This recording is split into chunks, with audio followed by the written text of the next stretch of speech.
J'ai besoin de temps, Daniel. Je ne peux pas te donner de réponse maintenant. Prends tout le temps qu'il te faudra, répondit-il. Mais sache une chose, je n'abandonnerai pas. Anna sortit du bureau, le cœur alourdi par l'incertitude.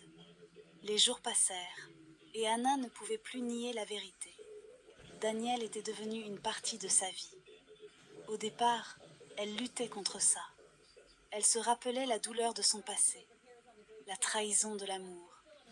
Mais Daniel ne la pressait jamais. Il était patient, constant et inflexible dans ses sentiments. Un soir, après avoir couché Jude et Edna, Anna prit enfin sa décision. Le lendemain, au travail, elle entra dans le bureau de Daniel. Ce dernier leva les yeux de son bureau, comme s'il sentait que quelque chose avait changé chez elle. « J'accepte, dit-elle doucement. Un lent sourire éclaira le visage de Daniel. « Tu en es sûre ?» Elle hocha la tête. « Mais je veux qu'on reste discret pour mes enfants. Je ne veux pas qu'ils se sentent déboussolés ou qu'ils aient l'impression que leur vie change trop vite. » Daniel respecta son souhait. Le même week-end, il installa Anna et ses enfants dans un appartement confortable de 2 chambres, dans un quartier sûr.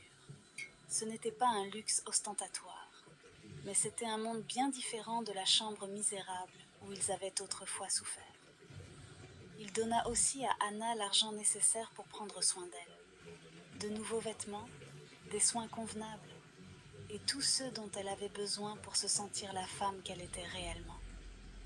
Surtout, il inscrivit Jude et Edna dans une école prestigieuse.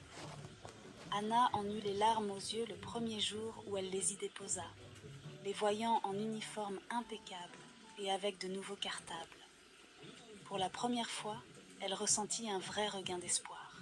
Mais il restait une dernière chose à faire, mettre fin à son mariage de façon officielle. Selon la tradition, la famille d'Anna devait rendre la dot de Thomas pour dissoudre légalement l'union. Sans famille proche, elle décida de s'en occuper elle-même. Un après-midi, elle appela Hilary, la mère de Thomas. La voix de la vieille femme n'exprimait aucune sympathie. « Ah, Anna, tu te souviens enfin de moi ?» Anna ignora la pique. « Maman Hilary, je veux te rendre la dot de Thomas. J'ai besoin que tu l'acceptes. » Hilary rit d'un ton glacial. « Libre ? Tu veux être libre d'un homme qui t'a déjà oublié ? Très bien, envoie l'argent.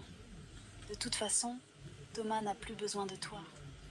En fait, il prépare son mariage. Sa nouvelle femme lui offre tout ce que tu n'as pas pu lui donner. » Un bref instant, la poitrine d'Anna se serra, mais elle expira, ne ressentant finalement ni douleur ni amertume. Thomas appartenait au passé. Daniel était son avenir. De son côté, Thomas était convaincu d'avoir échappé à la pauvreté en laissant Anna et les enfants, persuadés qu'il méritait mieux. Lisa, sa nouvelle compagne, était riche, belle et puissante, tout ce qu'Anna n'était pas, ou du moins le croyait-il. Au début, la vie auprès de Lisa ressemblait à un rêve, une somptueuse maison, des repas coûteux, des vêtements de marque. Il avait enfin la vie confortable dont il avait toujours rêvé. Mais le rêve se transforma vite en cauchemar. Lisa n'avait rien d'Anna. Elle était autoritaire, exigeante et impitoyable. D'abord, ce fut subtil. Lisa corrigeait sa façon de parler, lui disant de se montrer plus raffinée en public. Puis, elle se mit à se moquer de lui devant ses amis fortunés. « Voilà Thomas, » disait-elle d'un ton faussement fier. « Mon petit projet. Je l'ai ramassé dans le caniveau et j'en ai fait un homme. » Thomas riait au début, mais chaque fois, un peu de sa fierté mourait. Ensuite vinrent les règles. Elle contrôlait tout, ses vêtements, les personnes qu'il pouvait fréquenter, jusqu'à ceux qu'il pouvait manger. Hilary, la mère de Thomas, croyait qu'elle aussi profiterait du mariage de son fils avec une femme riche. Elle se trompait. Un dimanche, Hilary se présenta à l'improviste, un panier de provisions à la main, espérant cuisiner pour son fils. Le vigile lui refusa l'entrée. Un interdite, Hilary appela Thomas. « Thomas, dis à ton gardien de me laisser entrer, » ordonna-t-elle. Mais avant que Thomas ne réponde, Lisa lui arracha le téléphone. « Écoutez-moi bien, vieille femme misérable, » lança-t-elle sèchement. « Ici, ce n'est pas un village où n'importe qui peut débarquer sans prévenir. Si vous voulez voir votre fils, prenez rendez-vous. » Hilary en resta bouche bée. Thomas, figé, vit Lisa raccrocher. Le soir suivant, il prit son courage à deux mains et osa parler du ton employé envers sa mère. « Chérie, ma mère reste ma mère. Tu n'aurais pas dû lui parler comme ça, dit-il prudemment. Ta mère, cette paysanne, qu'est-ce qu'elle connaît à cette vie ?» Les poings de Thomas se crispèrent. Elle mérite tout de même un peu de respect. Les yeux de Lisa s'assombrirent et, avant qu'il ne réagisse, elle le gifla violemment.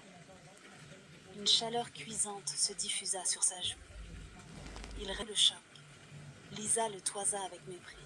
« Je vais être claire, Thomas, » siffla-t-elle. « Je te possède. Cette maison, ces vêtements, la voiture que tu conduis, c'est grâce à moi.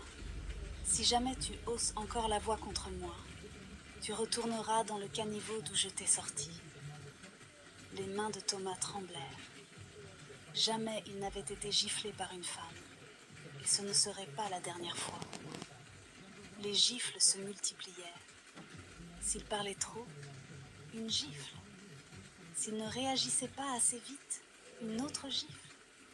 S'il osait se rappeler qu'il était un homme, elle riait et le giflait plus fort. Thomas finit par éviter tout conflit, se promenant chez lui sur la pointe des pieds. Il apprit à baisser la voix, à ne jamais la contredire et à tout encaisser en silence. Le personnel de la maison observait sans rien dire. Personne n'osait défier Lisa. Hilary, encore blessée d'avoir été rejetée, tenta de le joindre à nouveau. Elle appela Thomas directement. « Thomas, mon fils, je ne comprends pas ce qui se passe, mais je veux te voir. Viens me rendre visite, s'il te plaît, » le supplia-t-elle.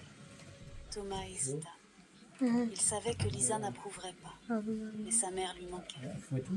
Alors il mentit, prétextant un rendez-vous d'affaires, et se précipita chez elle. Ils partagèrent un repas de foufou avec de la soupe d'égoussi, et pour la première fois depuis des mois, il se sentit en paix. Mais cela ne dura pas. Lisa l'appela à plusieurs reprises. Ne le voyant pas répondre, elle géolocalisa son téléphone. 1 heure plus tard, elle fit irruption chez Hilary. À peine Thomas se leva-t-il qu'une gifle brutale s'abattit sur son visage. « Espèce de bon à rien !» hurla Lisa. « Tu vas en cachette manger cette nourriture dégoûtante et bon marché avec cette vieille femme misérable ?» Hilary en resta sidérée. Thomas, la joue en feu, était trop humilié pour parler. Lisa se tourna vers Hilary, le regard haineux. « Écoutez-moi bien, vieille femme. C'est la dernière fois que vous voyez mon mari. Vous m'entendez ?» Hilary trembla de colère.